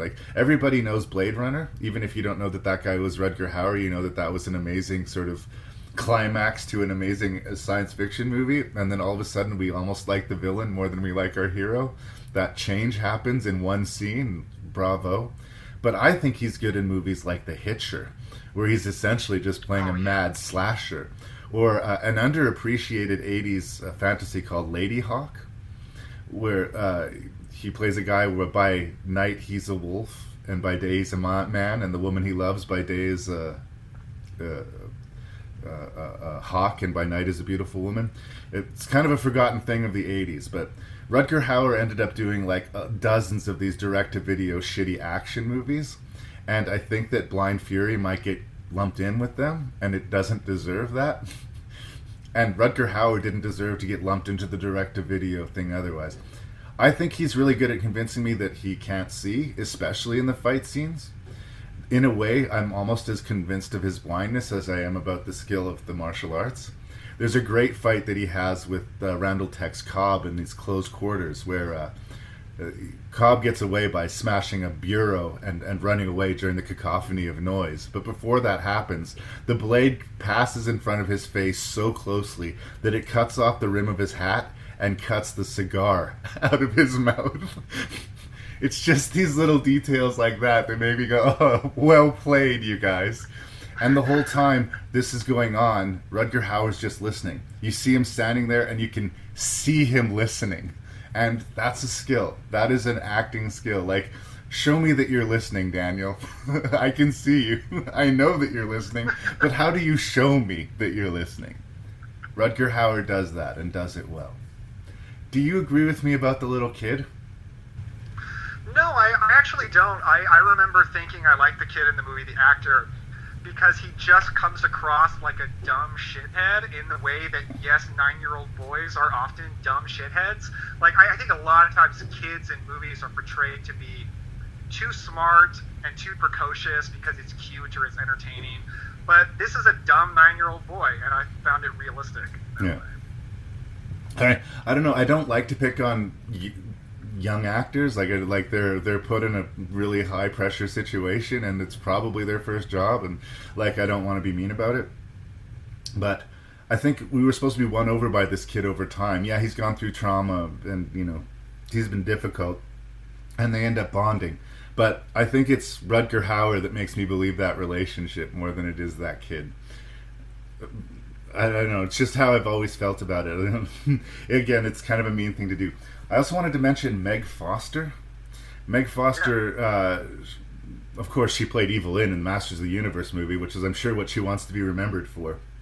She's another one of these actresses. I've seen her in a few things actually recently. She disappeared for a while. she has the craziest eyes on her of like any actress in the world. She should be cast as a witch or a hypnotist or some ethereal, like, she's got these deeply green jewel-like eyes that weirdly you cannot look away from them. Like, she's got this scene where she's literally dying on the couch. She's bleeding out, dying, and begging this essential stranger to take care of her son. And the whole time I'm just thinking, your eyes! I really like Meg Foster, especially in They Live, the John Carpenter movie. Of course. And she was a witch in Rob Zombie's Lords of Salem. Oh, yeah, that's right. Very, very creepy. I liked her casting in this because I like Meg Foster. When Meg Foster shows up, I care about that character. And when she died, that bummed me out. Yeah. And it should, so it made me sad to see her go. Yeah. Again, it's another one of these movies that doesn't reinvent the wheel. You can see it's a piecemeal of things that built out of other movies. Like I say, the blind swordsman Zatoichi has these adventures all over the place. He's sort of like the littlest hobo, but he's like the blind swordsman. He just wanders into a place, does some good deed, and then wanders on to the next place. And I kept on waiting as a kid for Blind Fury 2. Where's Blind Fury 2, 3, and 4? And god damn it, I'm still waiting. I know Rutger Hauer's dead, but I still want it. I can accept a recast. Yeah. It surprises me how much it overperforms, and I was totally willing to be sitting here embarrassed and red-faced playing defense for it. I'm thrilled that you're on the same page as me. But it's one of those movies, for the longest time, I really felt like I was the only person who, even knew about it or gave a shit about it. I'm glad to hear that it's being discovered. I don't know, because Rutger Hauer passed away recently, if there's been just more interest in him, but it really felt like this movie came and went, and it was forgotten by everybody except me. So, in a weird way, as much as this is nowhere near the best of this list of movies, if there's a movie on this list that you haven't seen that I would encourage you to check out, it's kind of Blind Fury. It's nowhere near as technically proficient as, Hard Boiled, but it's got this goofy charm to it. I can't even properly articulate it, but the movie is just kind of sweetly charming while being this bloody samurai movie. And it's hard to compare to anything else. It's sort of scrappy, fun, garage sale kind of fair martial arts, and I like it. And I'm not going to apologize for it. Don't do it. No, I love the way you put it. It's a sweet movie that's also a bloody samurai movie. And I will tell you, you are not even the only person I know who is a Blind Fury fan. So oh, good. No worries. Well, again, I just never hear people talking about it. That doesn't mean that they aren't. But it's weird because, I talk about guilty pleasures in the podcast a lot. If a movie is not technically well made, but it somehow entertains and puts a smile on your face, is it a good movie? I think this is a good movie. It's kind of dumb and by the numbers, but it's a good movie. No, I think so too. I think it's a good movie. When it comes to action movies, it's pretty much up and done. Don't go to action for the plot. We've seen hero versus villain. We've seen all the variations. It's kind of how you do it. And Blind Fury finds a way to be a little bit original, at least for an American movie. I understand it's taking some things from Japanese cinema and things like that. But I just think it executes it well. And that's kind of all you can hope for from an 80s action movie. Yeah. And like you said, they didn't have all the tools in the toy box. This was a low budget. I don't think it was direct-to-video, but it has that direct-to-video feel. And everybody went on to bigger, better things, and there was good reason for that. So, yeah check out Blind Fury, people. Is there anything else you want to say about it? One quote I wrote down from the movie that I loved, Rutger Hauer at one point says, "Unreasonable men make life so difficult." That's so true. Truth, man. Truth. This is going to be a great day, Johnny. I think taxpayers would like it, Utah, if they knew that they were paying a federal agent to surf and pick up girls. Babes. Big one.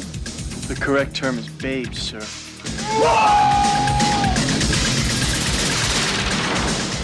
Adios, amigos!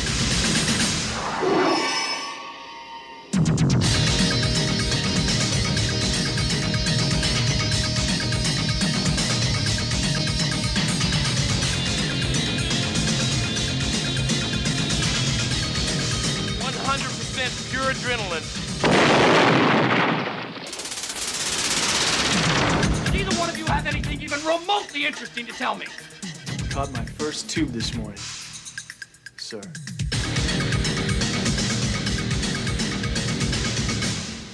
So just to get it out of the way, the fact that they remade Point Break is one of the stupidest things ever. I don't want to talk about the remake a lot, like for this movie. We're talking about the 1991 Point Break, starring Sir Keanu Reeves and Sir Patrick Swayze. Okay, as far as I'm concerned, there is no other Point Break, god damn it. So, that's how I feel. Well, the crazy thing is, they did remake Point Break. It's called Fast and the Furious. That's right, We that's didn't right. need a second Point Break remake. Point Break is a fascinatingly ludicrous crime thriller directed by Academy Award-winning Catherine Bigelow. It is incredibly stupid, and it's completely straight-faced about its stupidity. And in a way, it's doing the exact opposite of what I said I wanted from an action movie. The main character, Johnny Utah, is incredibly, cliched, and the arc of that character is almost nauseatingly familiar.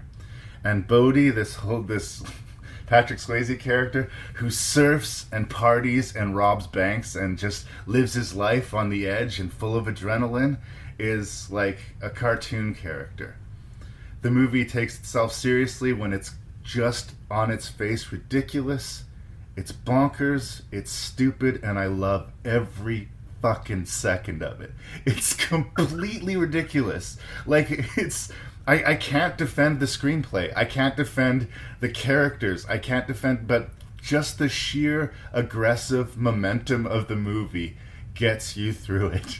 The only time that the movie really slows down for me is when it's trying to build a relationship between Lori Petty and Keanu Reeves, which I just don't particularly care about. But we're talking about maybe 10-15 minutes in this 2-hour and 5-minute action movie. What it's really about is guys wearing masks of ex-presidents robbing banks. It's about surfing. It's about Keanu Reeves bonding with the guy he's supposed to be bringing down. And it's about these amazing adrenaline-pumping action scenes. I remember being in the theater seeing this for the first time, and there's a scene where Keanu Reeves jumps out of an airplane without a parachute, and the entire theater pretty much simultaneously went, holy shit. And that's where this movie lives. It is by far the dumbest movie that we've talked about in this collection of movies, which includes Desperado, Blind Fury, and Die Hard 4. And it's also, in my humble opinion, the best of them. Am I crazy? Well, you just said you can't defend the things about this movie. Let me try. Okay. So, Point Break is one of my favorite movies of all time. And it has been for many, many years. It's a movie that I hold very, very close to my heart. And it's not just a movie that makes me happy. It's not just a movie that I find entertaining. I legitimately think it does not get enough credit how good it is. And I don't think you're giving it enough credit. Okay. You should, because you love it. And I love it too. So, first of all, just one of my favorite things about this movie is I just find it so, a lot of people would call it cheesy, but I just find it so earnestly sincere, and it has such a complete lack of irony about anything. It's a very silly premise, but it takes it so seriously, but not too seriously, like, say, a random example that I talked about on my podcast recently, Dracula Untold, that has a silly premise, is dead serious about it the whole way. But this movie still has a lot of fun along the way. Keanu Reeves, I am a huge fan of Keanu Reeves. I think his performance gets made fun of a lot in this movie unfairly. Johnny Utah. Johnny Utah. I think it's perfect for the character. The character is this incredibly earnest and naive guy who is very new to the situation he's in and is not prepared for it. Yeah. And that's kind of what Keanu Reeves is in this movie. It's sort of a meta commentary. We have to give Catherine Bigelow credit for knowing that Keanu Reeves can be an action star, because he had not been an action star. This was the guy from Bill and Ted's Excellent Adventure. Speed had not happened yet. Exactly. And I just think his sort of sweetness fits Johnny Utah perfectly and what the character should be. Now, Patrick Swayze is a much better actor than Keanu Reeves, but that's perfect for the role because it makes Bodhi this much more confident and charismatic and more powerful presence than Johnny, which is exactly what you want. You totally buy Patrick Swayze as just this force that everything around him is drawn to. Like, you meet Bodhi, you want to hang out with Bodhi. If you're a woman, you want to fuck Bodhi. Yeah. Bodhi is the man. And Yeah. Patrick Swayze, there's nobody better for that. And then the movie's just populated with great actors in supporting roles. I love that Lori Petty is such a strange choice. She's not the typical action movie love interest. She's a weird actress. She's really quirky. I love that. Gary Busey is brilliant. Yeah, that's brilliant in this movie. It might be the high watermark for Gary Busey for me, and like that's a weird thing to say. Like he was Buddy Holly, and he's given really good supporting roles, but like he's awesome in this movie. And again, what is he? He's the likable partner who gets killed. He's like a walking, talking cliche, but God, does he ever deliver. Like, I remember, again, in the theater, when Gary Busey's character got shot, like, I was like, no! I knew it was gonna happen. It was so clearly gonna happen, but still, he gets shot in the back, and you're like, oh, dude! Yes.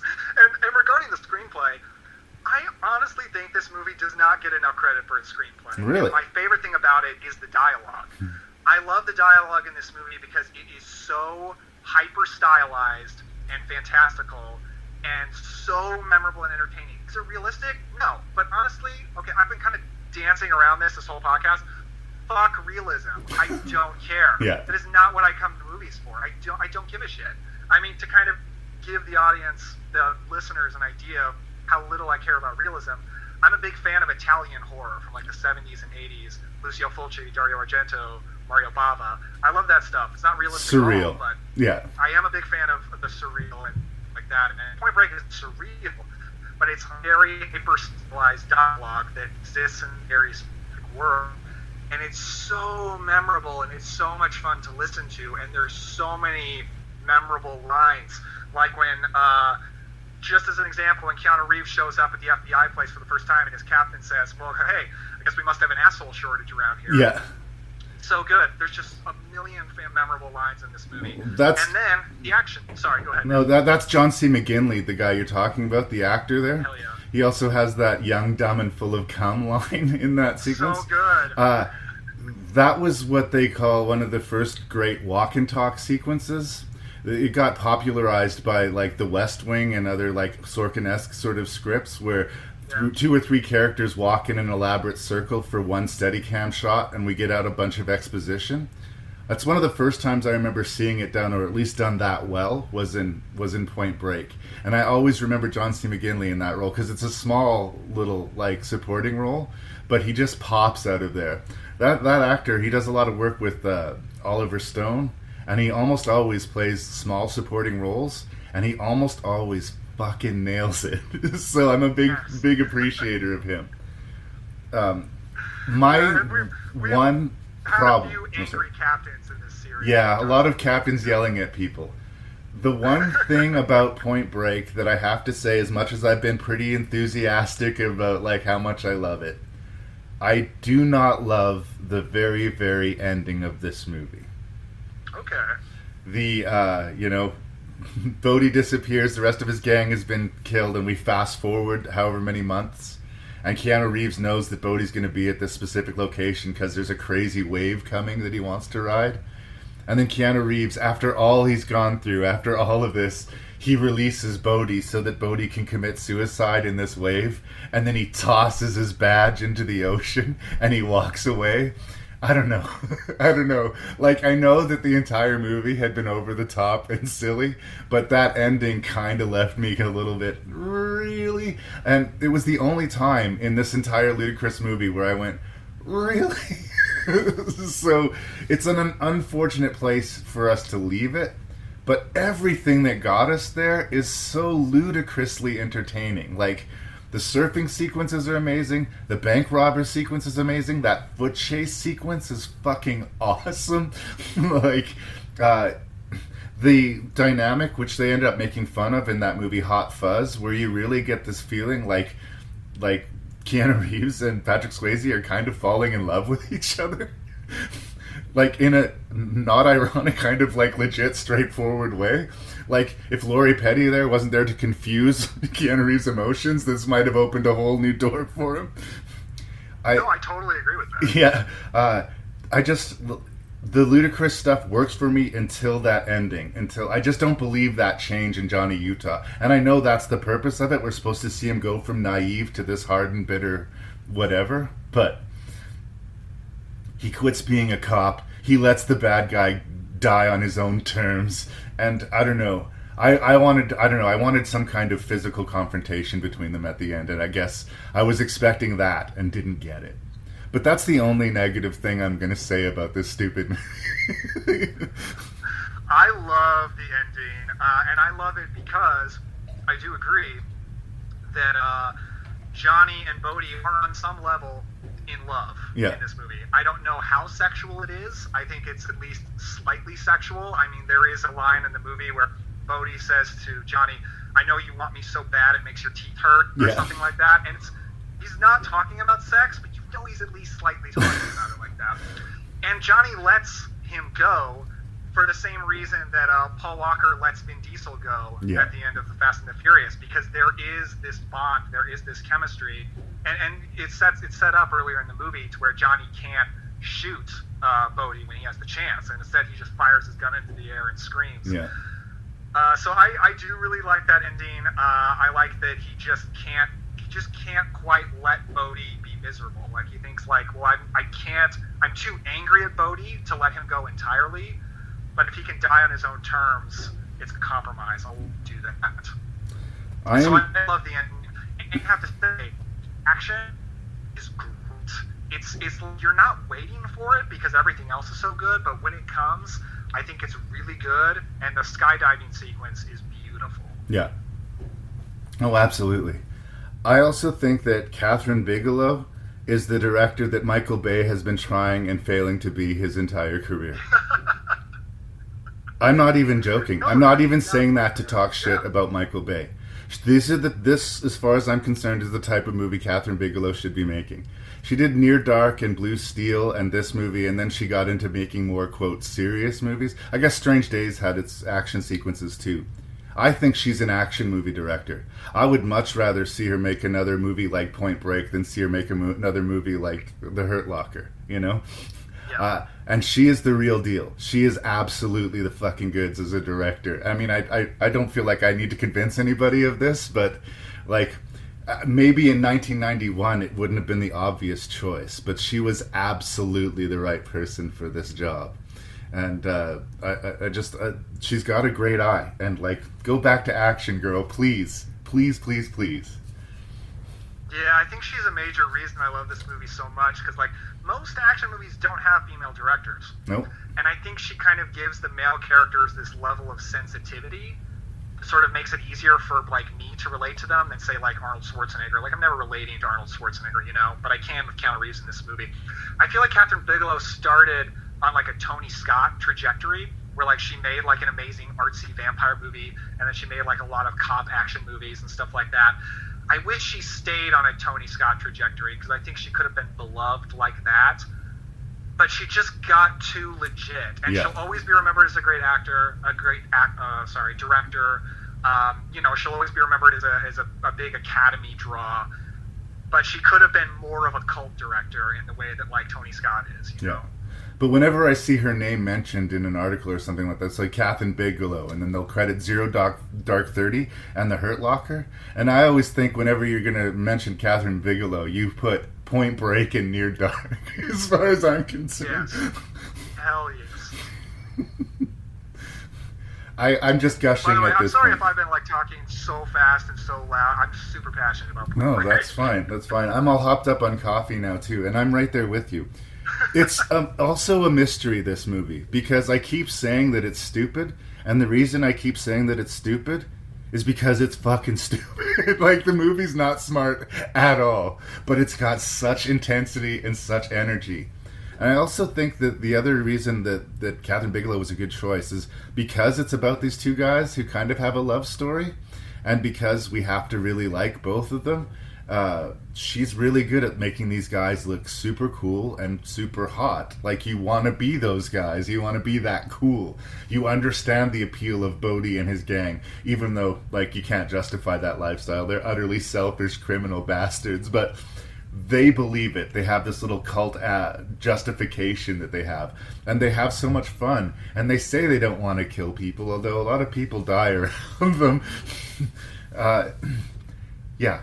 If you think about the movie a little bit, it falls apart in your hands, but you're just too busy having a fucking blast watching it. So, utter victory.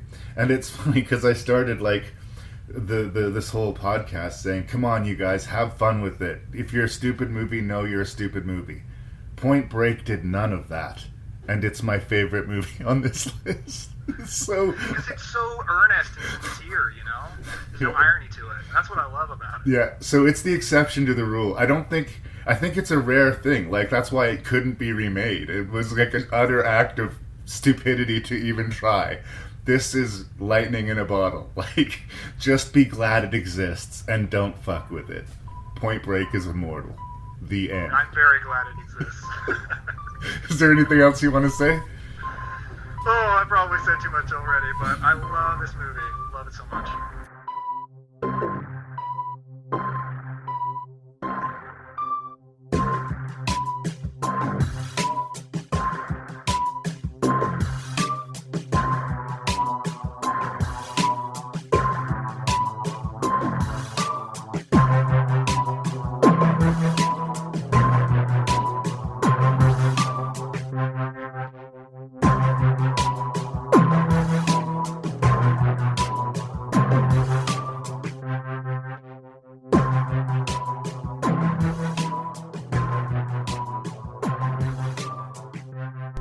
So thank you so much, Daniel, for doing this action-packed podcast. I call these ones Action Bloodlust. Again, I usually do horror and sci-fi, but if you wanted to rate by body count, these action podcasts, by, like, what would you figure the average death toll in one of these movies? They're all double digits, easily. Hard-boiled alone probably has the body count of most of your episodes. Yeah, so, again, people give me a hard time for all the violence in the horror movies, and yet, you know, sign me up for hard-boiled.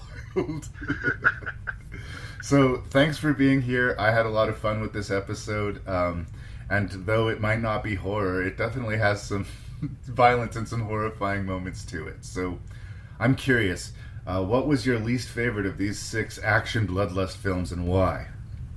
Alright, so no big surprise. My least favorite is Live Free or Die Hard. It's just the one that is, it's definitely dated the worst, despite being the most recent movie on the list. It's got the least committed action star at the helm. It's just got a lot of characters I don't care for. It's pretty generic. Yeah, I'm not a fan of Live Free or Die Hard. Should I go straight into my 5? Please do it. Okay. So from this point on, I like all of these movies, so there's no shame in being a 4 or a 5. My number 5 is Blind Fury, which is really fun. It just doesn't reach the heights that I think the rest of the movies do, but it is a fun 80s kind of cheesy action movie. It's right in my sweet spot of comfort. Rutger Hauer is great. It's got great fight scenes. Yeah, Blind Fury is a total blast. I'm glad you forced me to watch it. Yay! My number 4 is the Robert Rodriguez joint, Desperado, which despite the fact there's not much to it in terms of acting your brain, just so cool. And it's so much fun. And I think Antonio Banderas and Salma Hayek really elevate the movie with how beautiful they both are, but just how cool they are, how much chemistry they have on screen. Desperado is just over the top in all the ways that I enjoy. So I really dig that movie. My number 3, perhaps overperforming for a lot of people, is Michael Bay's Bad Boys, which is a crazy amount of fun for me. I think the action is truly amazing, and it's all the more special because it's in this buddy cop comedy. A lot of the comedy does work for me, silly as it may be. I do think the chemistry between Will Smith and Martin Lawrence is tons of fun, and it's one of my favorite Michael Bay movies for sure. It's probably second only to The Rock, although I haven't seen everything at this point. You know, maybe Transformers: The Last Night will overtake it when I finally get around to that movie, but probably not. I'm gonna go ahead, even though I haven't seen that movie, and say it's worse. number 2, probably technically the best movie on the list, but it is my number 2, is John Woo's Hard Boiled. I think it's a masterpiece. I think it's perfect. I think the action will blow your mind no matter how old you are. I mean, I think even if you've already seen the John Wick movies and the Mission Impossible movies and the Raid movies, I still think Hard Boiled hits so hard. The shootouts are glorious. The stunt work is amazing. But the characters are great. You know, broadly drawn as they may be, that two sides of the same coin relationship between Tequila and Alan, it really, really works. I think Hard Boiled is brilliant. It might be my second favorite John Woo movie, right under The Killer. Yeah. But I do think it's very close. And my number 1 is Point Break. There was just no doubt in my mind that going into this, Point Break would be my favorite. And I didn't say this earlier because I didn't want to give too much away, but I think Point Break is my favorite action movie. Oh, wow. I think it is. It's no other action movie makes me happier. I've probably not seen any action movie as many times. And I love this genre. I love a lot of action movies. As you know, you may have gathered from this, I'm pretty lenient on action movies. It's cool if it's fun, have entertaining, probably can dig. But Point Break, I think, is my favorite, and it's easily my favorite on this list. It's the best. Well, it's amazing. It's because it shouldn't work. It shouldn't work. It is dumb as a bag of hammers. Like it shouldn't work, and yet it works gloriously. And it's the fact that it overperforms so incredibly much. Like, I had to put it in first place. I had no choice. That's awesome. We're not going 6 for 6, but I don't think we're gonna fight over it, man. I think we're close enough. And I think we agree where it's important to agree. For instance, we agree that Die Hard 4 is the least of these movies. I don't have the same hate for it that a lot of people do, and I get the feeling that I liked it a little bit more than you did, but it's just not what I wanted out of a Die Hard movie. It doesn't tip over to being completely awful to me. I don't think they get there till the next Die Hard movie, but it's not what I wanted from a Die Hard movie, and in this bunch of movies, it ranks very low. Maybe I'm unkind, and I may give it some time and watch it again. I put Bad Boys in 5th position. For me, the action worked. The buddy dynamic, I was only lukewarm on. Sure. And it would have been the most dated movie out of all of these, if not for Die Hard 4, to me. Like, it felt the most vulgar in its 90s-ness, like, even more so than Point Break. You could just feel the era that this movie came from. It's fine and it's fun, and you're absolutely right. In the sort of breadth of Michael Bay dumb action, it ranks to the top half of his filmography, absolutely. But I think he made his best movie when he made The Rock, and I don't think he'll make a movie better than it. I really don't. I'm not a believer. In 4th place, I put Blind Fury. And, like, it seems like I'm being a little bit generous putting it that high on the list. I have personal affection for it. It was like a movie I discovered, and for the longest time I felt like it was mine. You know, it was just one of those movies that I appreciated, and I was almost a little bit embarrassed at other people. What are you watching? Oh, nothing. I'm not watching a blind swordsman movie starring Rutger Hauer. I was watching pornography, okay? Get off my back. I was watching the sex scene of Desperado. That's right.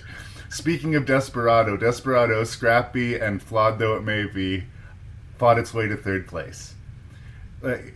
I think you put it really well, where, like, the defining feature of this picture is its coolness. It's just super cool. And the action sequence when they burst out, like, no, they're not real world, but they are awesome. They are awesome. I think that it's a little bit impressed with itself, and some of the, quote, funny stuff in it just isn't as funny as it thinks it is. And yeah, I laughed at that sex scene, and I don't think they wanted me to, but I did laugh at it. But I was entertained, I was having fun, and like I said, Salma Hayek is a goddess, so whatever, we'll take it on the chin. Warts and all, I have some affection for Desperado. Man, do I wish Boudreaux was not his brother, though. I can't even articulate how much that irritated me. And yeah, let's get back to agreeing. In 2nd place is Hard Boiled. And you're right. In a fair universe, Hard Boiled should be number 1. But, like, I don't know. There's something about Point Break. I do love Hard Boiled. I think it's only just starting now to show its age a little bit. But I also agree with you. I think almost any action fan will watch it and appreciate the level and scale of this action. It's a little bit repetitive. Yeah, it's a little bit cliched, but it is a lot fucking awesome, and that makes up for anything else. So, and God, that hospital sequence at the end. It's the greatest thing, man. Sort of like when I watched the Raid movie for the first time, like I felt physically exhausted after I watched it. I felt like I'd run for a half an hour or something. Like I was tired from watching the action. So, bravo. So how can we heap more praise on Point Break? Like, what more could be said? Like, if Point Break was a person, I'd leave my wife and pursue it. Okay, maybe that's overstating it. But is it though? I love the shit out of Point Break. I can't even fully articulate why. I understand that it's not smart in any way, shape, or form, and I understand that it takes itself way too seriously. But for some reason, I have a dopey smile on my face the whole time. I love it.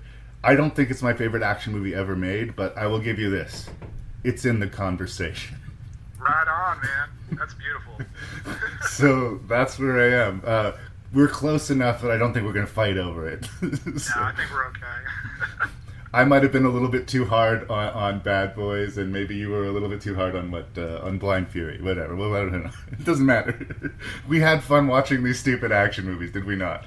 Oh, so much fun. I love this genre, and this has been a blast just talking about these movies, man. And I keep using the word stupid. Please don't take that as me being negative towards the movies. I'm saying that in the most affectionate way possible.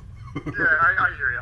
It's not a word I would use for them, but I think you're using the word in a different way I would, so it's okay. Maybe dumb is a better word. Okay, sure thing. They're not smart, but they're so much fun. And you know what? Sometimes fun is enough. Yeah, totally. And they are smart in the way they execute the action scenes, though. Yeah. And that's important to me. Not easy to make. Your boy Quentin Tarantino says if you can direct action well, as far as he's concerned, you're a great director. Yeah, I would not argue with him on that at all. Everybody should listen to Cobwebs, a Gothic Horror Podcast. So, yeah, thank you, man. I've heard you plug the show many times on here, and I really appreciate that. No, well, I want to share the wealth. I want to spread the word. And like we said, I've been having some trouble with my feed. We're going to get that fixed, but you can always find Rank and Review at Ranknreview.ca. Listen to this episode. About a year ago, I did another episode with Daniel. If you're a Daniel fan, which you should be, he's got a podcast. He's been here before, and hopefully he'll be here again. Yeah, I'm with this. Thanks so much, brother. You have a good one. Yeah, thanks.